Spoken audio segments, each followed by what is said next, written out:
Les abeilles sont irremplaçables et pourtant chaque année 30% des colonies disparaissent. En cause, les bouleversements climatiques et la dégradation de l'environnement.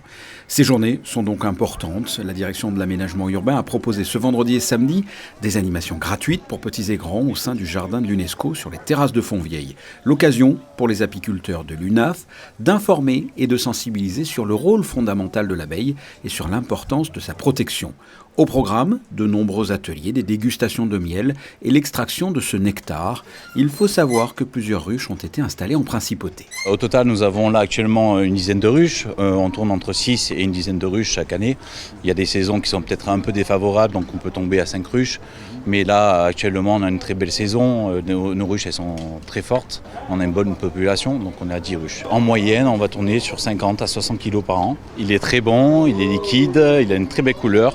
Ça, c'est dû à toutes les essences d'arbres qu'on a dans la principauté. Chez moi, j'ai des abeilles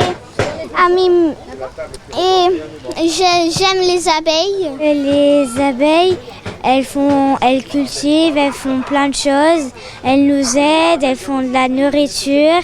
Différents établissements scolaires de la principauté ont été associés à cet événement avec la construction de ruches connectées. Le principe est de mettre des capteurs dans la ruche et autour de la ruche pour mesurer des données physiques, la masse, la température, l'humidité, la pression extérieure, la luminosité. Ça permet de surveiller l'activité de la ruche et donc de déceler des problèmes dans la ruche plus rapidement que si on intervenait tous les mois ou tous les 2 mois.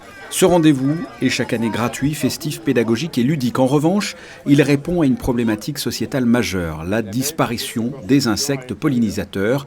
En cause, les canicules plus fréquentes, les gelées tardives, les vents violents, les inondations et autres.